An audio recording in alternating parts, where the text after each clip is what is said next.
This is the last stand of Benkei, the tale of a giant warrior monk who slaughtered 1,000 samurai. The rain whispers against the ancient stone. It's the 12th century in Kyoto, a city carved in silence and superstition. And down a darkened street walks a shadow twice the size of a man. His name is Benkei. He was a Sohei, a warrior monk bred in the smoke of civil war. And he had a mission as grim as it was personal: to hunt and defeat 1,000 samurai. Not for honor, but because he believed their pride was a plague on the land. By the time this story begins, Benkei has already collected 999 blades, towering monk in black robes, 6.5 feet of unshakable fury. Near Gojo Bridge, the echo of a flute cuts through the night. And there stands a samurai, small, calm, to calm. At his hip, a katana gilded like it belonged in legend. Kei doesn't hesitate. He challenges the man. The samurai nods silently. They walk to the bridge, blades drawn. Benkei lunges. And in moments he falls, crushed by a warrior half his size. He doesn't chant sutras, carries a naginata, a weapon born for killing. His face is carved from stone. His purpose, soaked in blood. Benkei was no holy man. He walks under Kyoto's moonlight, like a reaper seeking his final soul. Defeated, humbled, broken, twice. But instead of vengeance, Benkei kneels and offers his life in service. That man, that flute-playing ghost in steel, was none other than Minamoto no Yoshitsune, the legendary war hero who would carve his name into Japan's blood-stained pages. Benkei and Yoshitsune would become inseparable. Betrayal came wearing the face of family, trapped but of loyalty, sharpened into steel, surrounded, doomed. And Benkei made his stand on a narrow bridge alone. As hundreds of soldiers charged, he became death itself, cutting down wave after wave, and doomed. His body pierced again and again, but he did not fall. He stood upright, unmoving. When they dared to approach, they found something unnatural. Benkei was already dead. His corpse, still standing, held upright by the shaft of his weapon, a guardian, even in death, buying time for his master to die with honor. Their bond would carry them through the Genpei War, where the battlefield became their church and vengeance their prayer. Together, until one day, arrows filled the sky. And so ends the tale of Benkei, a monk not of peace, but of fury, servant not of gods. Have you ever heard of the Ghost of the Sea? The year is 1592, and the mighty Japanese warlord Toyotomi Hideyoshi has just invaded Korea. To the north of Korea, China, the great Ming dynasty was in decline, plagued by corruption and civil war. To the south, the Korean peninsula was a tributary state of the Ming, but it was also a very weak and decadent society. The Ghost of the Sea, Admiral Yi Sun-sin, was a brilliant military commander who led the Korean Navy to victory against the Japanese. But his story is more than just battles and bloodshed. It's a story of courage, sacrifice, and unwavering determination in the face of impossible odds. When Hideyoshi offered them a chance to submit peacefully, the Korean king was in denial. He didn't want to believe that his country was so weak. He assembled a ragtag army of nobles and scholars, but they were no match for the disciplined samurai. Within months, the entire Korean peninsula was in Japanese hands. But the story doesn't end there. You see, Hideyoshi had bigger plans. He wanted to conquer all of Asia. To do that, he needed the riches of China, so he turned his sights to the north. What happens next will shock you. You ready to meet the Ghost of the Sea? Let's get started. The invasion begins. Off the coast of Busan, the sea turned black. Not from clouds, but from hundreds of Japanese warships. It wasn't trade they were bringing, it was conquest, and Korea just folded. Their admirals were cowards. They sank their own fleets to avoid battle. The Japanese landed unopposed. Forts fell. Cities burned. Survivors were few and silent. Within weeks, Seoul was taken. Ingyang followed. China was next. And then from the ashes rose a ghost, Yi Sun-sin, not born of royalty, not beloved by the elite. But in war, he became wrath. He led the Korean Navy to victory against the Japanese. He became a legend, a one-man army who single-handedly saved his country. This is the story of General Yi Sun-sin, the man who fought the Japanese war machine and won. This is our channel. And now, back to our video. The Shadow on the Sea. Admiral Yi was not like the others. He didn't drink in the war tent or lie for favor. He studied tides like scripture and trained sailors like killers. The Koreans may have been unprepared for war, but they had ghost ships, hulking sea beasts called Panaxian, and later the legendary turtle ships, fortresses on water that could spew cannon fire like dragons. The Japanese fought like it was still land, boarding ships and screaming with steel, but Admiral Yi never let them get close. He baited them into traps, corridors of death between islands and rocks. He sank 200 Japanese ships without losing a single one of his own. And when the Koreans burned, he owned the sea.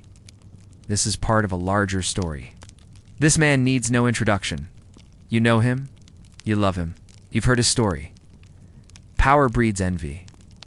Even in ancient Korea, there was a time when Yi Sun-sin was the most powerful man in the kingdom.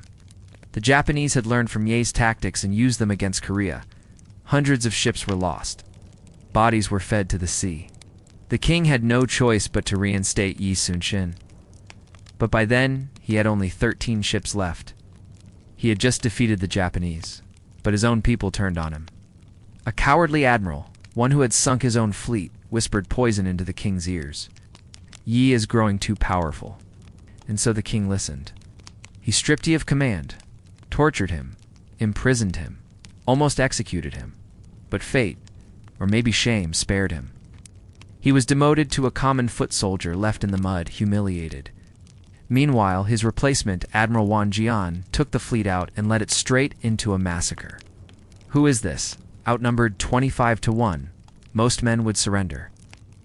Yi sharpened his resolve. At the Battle of Myeonyang, he led his battered fleet into the strait. At the Battle of Noryang, he led the final charge. His war drum thundered across the waves. His ship crashed into the enemy like a divine blade. 10 Japanese ships fell by his hand. The war was ending. Using the tides and narrow rocks, he created a choke point, then unleashed hell. A musket ball fired from the shadows struck Yi under the arm. He knew it was fatal. But instead of crying out, he whispered to his son, "The war is at its height. Wear my armor. Beat my drum. Tell no one I am dead." And so, beneath deck, bleeding and unseen, Admiral Yi died undefeated. 31 Japanese ships destroyed, not one lost. Gave Korea its breath back. Rebuilt the navy, and waited for the killing blow. It came in 1598 when Toyotomi Hideyoshi died. Japan began to retreat. You saw his moment, but death had not yet passed him by. He was not a god. He was not a king. He was a man who became legend, and whose ghost still rules the sea. What if I told you there was a dentist who turned into death? His name was Salomon, and in another life, he was just an ordinary dentist from Indiana. But instead of executing him, they forced him to pull teeth, and that's when he snapped. He turned on them, pulled out his gun, and started shooting. But when World War II came along, he felt the call to serve his country. So he enlisted, and ended up on the front lines in the Pacific. It was hell on earth. And when the Japanese army found out he was a dentist, they made him their prisoner. He killed so many Japanese soldiers that they called him the Indiana Dentist. But his rampage didn't last forever. Eventually, he ran out of bullets, and they took him out to sea, tied his hands behind his back, and dropped him into the ocean. Some say he was executed for being a spy. Others say he simply drowned. What? But one thing is for sure, the legend of the dentist who turned into death lives on. From scalpel to slaughter. Ben had once worn a white coat, fixing molars and cleaning tartar in the quiet halls of USC's dental school. But war didn't care for smiles. In 1940, he was drafted into the U.S. Army. He trained hard, fought harder, proved himself deadly with both rifle and pistol. By 1944, he was a captain, serving not as a fighter, but as a regimental dental officer. He volunteered to fill in for a wounded field surgeon, setting up a medical tent behind the front lines on Saipan. That tent would become hell. Every day, dozens of wounded Marines would stumble through the entrance, their bodies torn apart by artillery fire and Japanese bayonets. Ben worked tirelessly, pulling out shattered teeth and stitching up mangled faces. But there were not enough supplies, The wounded kept coming, and soon Ben's hell became our hell, a nightmare that would haunt him for the rest of his life. The Last Stand. July 7th. Dawn breaks like a scream. The Japanese know they're losing, but surrender is not in their blood. So instead, 4,000 of them launch a banzai charge, a suicide wave of steel and death. Their only goal? To take as many Americans with them as possible. Salomon's aid station quickly fills with wounded groans, blood, shattered bones. But outside the tent, the jungle shudders with chaos. Screams, gunfire, the front line collapses. And then, through the tent flaps, Salomon sees a Japanese soldier bayoneting a wounded man. Something inside him snaps. He grabs a fallen rifle and fires. One enemy drops, then 2 more rush in. He shoots them too. 4 more crawl in from the sides. 2 are gunned down. 1 stabbed with a bayonet, the last bludgeoned with the butt of a gun. He is no longer a medic. He is war. A machine gun crew is pinned down by an overwhelming number of Japanese attackers. Evacuate the wounded. Now, I'll cover you, asks Salomon, knowing what that means. He doesn't care. He runs to the front, finds the machine gun crew already dead, and grabs the weapon. Mounting it, he begins firing. Burst after burst into the screaming horde of banzai attackers. The barrel glows red. Bodies pile up around him until silence. Days later, when American troops reclaim the position, they find him slumped over the machine gun. Around him lie 98 dead Japanese soldiers. His body tells the rest of the story. 76 wounds, bullet holes, bayonet slashes, a blood trail that leads away from the machine gun, proof that even after being mortally wounded, he kept fighting, kept firing, kept moving. He didn't fall, chose to stay, until the end. A soldier named Salomon, mid-20th century. He's in the Pacific. It's hot, it's bloody, it's brutal. And Salomon is holding off hundreds of Japanese attackers with a machine gun. He's low on ammo. He's almost out of bullets. But when the medics try to evacuate the wounded, he tells them, "I'll cover you." He runs to the front, finds a dead machine gun crew, and grabs their weapon. He mounts it and begins firing. Burst after burst into the screaming horde of banzai attackers. The barrel glows red hot. Bodies pile up around him. He moves the gun again and again until he's wounded but still standing. Until the silence. Days later, when the American troops retake the position, they found him slumped over the machine gun. Around him lay 98 dead Japanese soldiers. His body told the rest of the story. 76 bullet holes and bayonet slashes. A blood trail that led all the way back to the medics. Proof that even after being mortally wounded, he kept fighting, kept firing, kept moving. He didn't fall. He chose to stay. Till the end.